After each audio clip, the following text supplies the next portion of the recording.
તો ચાલો આજે વાત કરીએ મનને કાબૂમાં કરવાની, એ પણ એસએન ગોયન્કાજીના એક અદ્ભુત પ્રવચનના આધારે.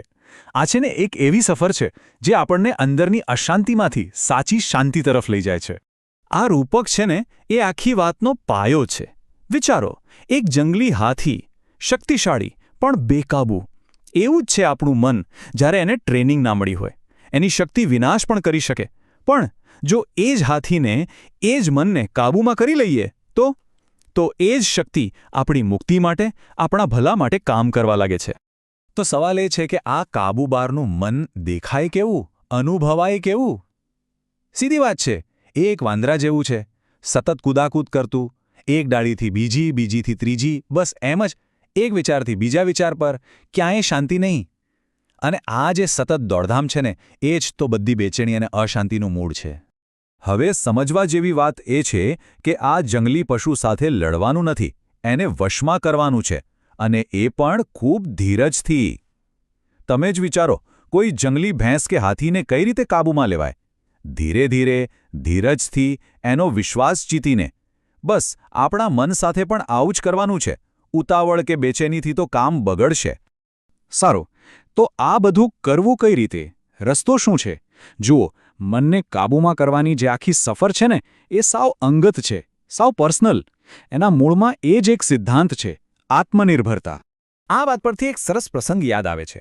બુદ્ધના સમયમાં રાજગૃહમાં એક ભાઈએ એમને આ જ સવાલ પૂછ્યો. કહે, ભગવાન, જો મુક્તિનો રસ્તો છે જ અને આપ જેવા મહાપુરુષ અહીં બિરાજમાન છો, તો પછી તમે જ અમને બધાને કેમ પાર નથી ઉતારી દેતા? કેટલો સીધો અને સચોટ સવાલ, ખરું ને? અને એનો જવાબ એક બહુ મોટું સત્ય છતું કરે છે. બુદ્ધનો જવાબ બહુ સુંદર હતો. એમણે કહ્યું, હું માર્ગદર્શક છું, વાહક નહીં. મતલબ કે હું તમને રસ્તો બતાવી શકું, નકશો સમજાવી શકું, પણ હું કોઈને ઊંચકીને મંજિલ સુધી ના પહોંચાડી શકું. એ રસ્તા પર ચાલવું તો પોતે જ પડે, મહેનત પોતાને જ હોવી જોઈએ. આનાથી સ્પષ્ટ વાત તો શું હોઈ શકે, બરાબર ને? તરસ આપણને લાગી હોય તો પાણી પણ આપણે જ પીવું પડે. બીજું કોઈ આપણા બદલે પાણી પી લે તો આપણી તરસ છીપાય?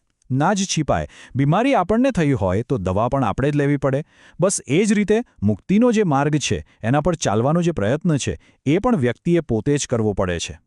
તો હવે સવાલ એ છે કે આ રસ્તા પરનું પહેલું પગથિયું કયું? શરૂઆત ક્યાંથી કરવી? શરૂઆત થાય છે શીલથી. શીલ એટલે કે સદાચારી આચરણ. અને આ જે શીલ છે ને, એ આખી સાધનાનો પાયો છે, ફાઉન્ડેશન છે. પણ એક મિનિટ, શીલનો મતલબ ખાલી અમુક નિયમો પાળવા એવો નથી હો. એનો ખરો અર્થ તો એ સમજવાનો છે કે જ્યારે પણ આપણે કોઈ બીજાનું ખરાબ કરવાનું વિચારીએ છીએ કે કરીએ છીએ, ત્યારે હકીકતમાં સૌથી પહેલું નુકસાન આપણે આપણી જાતને જ પહોંચાડીએ છીએ. આ સમજવું બહુ જરૂરી છે. જુઓ, કુદરતનો નિયમ બહુ સીધો સાદો છે. કોઈને નુકસાન પહોંચાડવા માટે પહેલાં આપણા પોતાના મનમાં ક્રોધ, દ્વેષ કે ઈર્ષા જેવો કોઈક વિકાર તો જગાવવો જ પડે, બરાબર? અને જે સેકન્ડે મનમાં ઝેર પેદા થયું, એ જ સેકન્ડે આપણા અંદરની શાંતિનો ભંગ થઈ જાય છે. આપણને બેચેની થવા લાગે છે. મતલબ કે આપણે બીજાને દુઃખ આપીએ પહેલાં તો આપણે પોતે જ દુઃખી થઈ ચૂક્યા હોઈએ છીએ.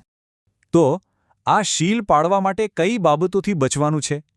મુખ્યત્વે વાણીના 4 કર્મો: જૂઠું બોલવું, કડવા શબ્દો કહેવા, કોઈની નિંદા કરવી અને ખોટી પંચાત કરવી. અને શરીરના 4 કર્મો: હિંસા, ચોરી, વ્યભિચાર અને નશાકારક પદાર્થોનું સેવન. જ્યારે આપણે આ બધાથી બચીએ છીએ, ત્યારે આપણે આપણું તો ભલું કરીએ જ છીએ, પણ સમાજનું પણ ભલું કરીએ છીએ. ચાલો, તો શીલનો પાયો તો મજબૂત થઈ ગયો. હવે એના પર બીજો માળ ચણવાનો છે. માર્ગનો બીજો સ્તંભ છે સમાધિ. સમાધિ એટલે શું? સીધા શબ્દોમાં કહીએ તો મન પર માસ્ટરી મેળવવાનો અભ્યાસ. પણ અહીંયા એક વાત ખાસ સમજવા જેવી છે. સમાધિ એટલે કોઈ પણ પ્રકારની એકાગ્રતા નહીં. અરે, એક બિલાડી જ્યારે ઉંદરની રાહ જોતી હોય ત્યારે એ પણ તો ફૂલ કોન્સન્ટ્રેશનમાં હોય છે. પણ એના મનમાં શું હોય છે? હિંસાનો ભાવ. સાચી સમાધિ એનાથી બિલકુલ અલગ છે. એ એવી એકાગ્રતા છે જેમાં રાગ, દ્વેષ, આસક્તિ કે ઘૃણા જેવા કોઈ વિકાર ના હોય. એકદમ શુદ્ધ એકાગ્રતા. તો આ મનને ટ્રેન કેવી રીતે કરવું? એના માટે 4 પ્રકારના પ્રયત્નો કરવા પડે. પહેલું, જે ખરાબ આદતો કે વિકારો મનમાં છે એને કાઢવાનો પ્રયત્ન. બીજું, કોઈ નવા વિકારો અંદર ના ઘૂસી જાય એનું ધ્યાન રાખવું. ત્રીજું, જે સારા ગુણો છે એને સાચવી રાખવા. અને ચોથું, જે સારા ગુણો નથી એને વિકસાવવા. અને આ બધું કરવાનું છે સતત, ક્ષણે ક્ષણે, જાગૃત રહીને. તો શીલ અને સમાધિની આ જે વાત આપણે કરી એ કોઈ એક ધર્મ કે સંપ્રદાય માટે નથી. આ તો એક અંદરની સફર છે, એક આંતરિક યાત્રા જે દુનિયાની કોઈ પણ વ્યક્તિ ગમે ત્યાં બેસીને કરી શકે છે. આ વાત પર ખાસ ધ્યાન આપજો. આ કોઈ ધર્મ નથી, કોઈ ફિલોસોફી નથી. આ તો પ્રકૃતિનો નિયમ છે, યુનિવર્સલ લો, જે બધા માટે સરખો છે. ભલે કોઈ પોતાને હિન્દુ કહે, બૌદ્ધ કહે, જૈન કહે કે ખ્રિસ્તી કહે, એનાથી કોઈ ફેર નથી પડતો. જે કોઈ પણ વ્યક્તિ પોતાના મનને ગંદુ કરશે, વિકારથી ભરશે અને ખોટું કામ કરશે, એને કુદરત તરત જ સજા આપશે, એના મનમાં અશાંતિ પેદા કરીને. આ કોઈ એક સમુદાયની મોનોપોલી નથી, આ બધા માટે છે. તો જુઓ, રસ્તો એકદમ સાફ છે, નકશો પણ હાથમાં આપી દેવાયો છે. હવે જે કોઈ આ રસ્તા પર એક ડગલું પણ માંડશે, એ પોતાની મંઝિલની એક ડગલું નજીક પહોંચી જશે. આખરે તો બધી વાત આવીને પોતાની જવાબદારી પર જ અટકે છે. અને એટલે જ છેલ્લો સવાલ એ છે કે શું પહેલું પગલું ભરવા માટેની તૈયારી છે?